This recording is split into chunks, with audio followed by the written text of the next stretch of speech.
দুপুরবেলা গরম গরম ভাত দিয়ে মাছ শাকসবজি ভর্তা এগুলো দিয়ে ভাত খেতে আমার অনেক বেশি ভালো লাগে। আসসালামু আলাইকুম সুপ্রিয় দর্শক, সবাই কেমন আছেন? আশা করি আল্লাহর রহমতে সবাই অনেক অনেক ভালো আছেন। আজ রান্না করেছিলাম আপনাদের ভাইয়ার আর আমার পছন্দের সব খাবার দাবার। আজ মজার মজার সব খাবার দাবার কী কী রান্না করলাম সেগুলো আজ দেখতে হলে আমার সাথে থাকুন। আশা করি আপনাদের আজকের ভিডিওটা অবশ্যই ভালো লাগবে। সকালবেলা আপনাদের ভাইয়া বাজার থেকে অনেক রকম মাছ নিয়ে এসেছে। লইট্টা মাছটা ছিল খুবই তাজা, সেজন্য আজই রান্না করে নিচ্ছি। একটা প্যানে পরিমাণ মতো তেল দিয়েছি আর পেঁয়াজ কুচি আর কাঁচামরিচ ভেজে নিচ্ছি। ভাজা হয়ে গেছে, এখন দিয়ে দিচ্ছি এখানে আদা রসুন পেস্ট। তেলের মধ্যে আদা রসুন পেস্টটা একটু ভেজে নিব। একটু ভেজে নিলে কাঁচা গন্ধটা থাকবে না, খুবই সুন্দর একটা গ্রান বের হবে। এখন দিয়ে দিচ্ছি 2টা তেজপাতা। যে কোনো ছোটো মাছে আমি আসলে তেজপাতা ব্যবহার করি। তেজপাতা দিলে আমার কাছে খুবই ভালো লাগে, খুবই সুন্দরটা গ্রান বের হয়। তবে যারা পছন্দ করেন না তারা স্কিপ করতে পারেন, কোনো সমস্যা নেই। এখন দিয়ে দিলাম এখানে আমি হলুদ গুঁড়া, মরিচ গুঁড়া আর জিরার গুঁড়া আর স্বাদ মতো লবণ। এখন সব মশলা খুব ভালো করে একটু তেলের মধ্যে ভেজে নিয়েছি। ভাজা হয়ে গেছে, এখন দিয়ে দিলাম এখানে কেটে ধুয়ে রাখা লইট্টা মাছগুলো। লইট্টা মাছগুলো দিয়ে খুব ভালো করে একটু নেড়ে চেড়ে মশলার সাথে মিশিয়ে নিচ্ছি। যে কোনো ছোটো মাছ বাজার থেকে আনার পরে সাথে সাথে রান্না করলে সেই মাছটা খেতে অনেক বেশি মজা লাগে। ফ্রিজে রেখে দিলে আসলে মাছটা বেশি একটা মজা লাগে না, কেমন যেন একটু গন্ধ হয়ে যায়, আমার কাছে তাই মনে হয়। আজ ভেন্ডিও ভাজি করব।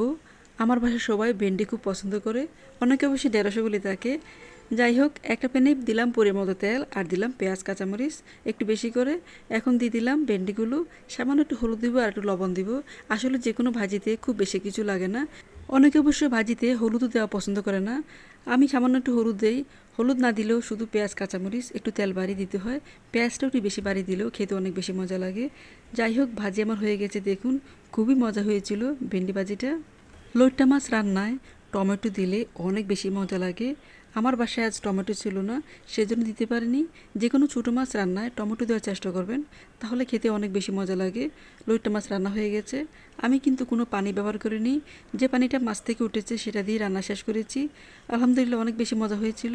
সামান্য একটু লেবু রস দিয়েছি, লেবু রস দিলে লইট্টা মাছটা অনেক বেশি ভালো লাগে, একটু টকটক লাগে। একটু ধনিয়া পাতা দিয়ে দিয়েছি, ধনিয়া পাতা ছাড়া যে কোনো ছোটো মাছই খেতে মজা লাগে না। আমার বাসায় সবাই ধনিয়া পাতা খুব পছন্দ করে। দুন্দুল দিয়ে চিংড়ি মাছ রান্না করব, সেজন্য প্যানে তেল দিয়ে সব রকম মশলা দিয়ে খুব ভালো করে ভেজে নিয়েছি। এখন দিয়ে দিব চিংড়ি মাছ। চিংড়ি মাছটা একদম তাজা, আজই নিয়ে এসেছিল, সেজন্য অনেক বেশি মজা হয়েছিল। খুব ভালো করে মাছটা একটু তেলের মধ্যে ভেজে নিচ্ছি, তারপর সামান্য পানি দিয়ে মশলাটা খুব ভালো করে কষিয়ে নিব। ঝিঙ্গা দিয়ে চিংড়ি মাছ রান্না করলে অনেক বেশি মজা লাগে। আসলে গরমের দিনে যে কোনো শাকসবজি খেতে অনেক বেশি ভালো লাগে আর শরীরে অনেক ভালো থাকে। যাই হোক, মশলা খুব ভালো করে কষানো হয়ে গেছে। এখন দিয়ে দিলাম কেটে ধুয়ে রাখা দুন্দুল। দুন্দুল দিয়ে কিছুক্ষণ নেড়ে চেড়ে একটু মিশিয়ে নিব। দুন্দুল রান্নায় কোনো পানি ব্যবহার করতে হয় না, এমনিতে অনেক বেশি পানি ওঠে। এখান থেকে যে পানিটা উঠবে সেটা দিয়ে রান্নাটা শেষ করে নিব। লইট্টা মাছ ফ্রাই আমার বাচ্চারা অনেক বেশি পছন্দ করে। লইট্টা মাছ রান্না করলে ওদের জন্য কয়েক পিস ফ্রাই করতেই হয়, ওরা অনেক বেশি মজা করে খায়। যাই হোক, লইট্টা মাছ সব মশলা দিয়ে খুব ভালো করে মেখে এখন ফ্রাই করে নিচ্ছি। এখানে আসলে খুব বেশি কিছু লাগে না, হলুদ মরিচ গুঁড়া, জিরার গুঁড়া, স্বাদ মতো লবণ, আদা রসুন পেস্ট আর একটু সামান্য বেসন, চালের গুঁড়া। তারপর সব কিছু খুব ভালো করে মেখে তেলের মধ্যে ভেজে নিলে হয়ে যায় দারুণ মজা লইট্টা মাছ ফ্রাই। গরম ভাত দিয়ে খেতে আসলে অনেক ভালো লাগে। একটু লেবুর রসও দেওয়া যেতে পারে অথবা সয়া সস, তাহলে কিন্তু লইট্টা মাছটা আর গন্ধ লাগবে না, খেতে অনেক বেশি মজা লাগে। লইট্টা মাছ ফ্রাই হয়ে গেছে, এখন তেল জড়িয়ে উঠিয়ে নিচ্ছি।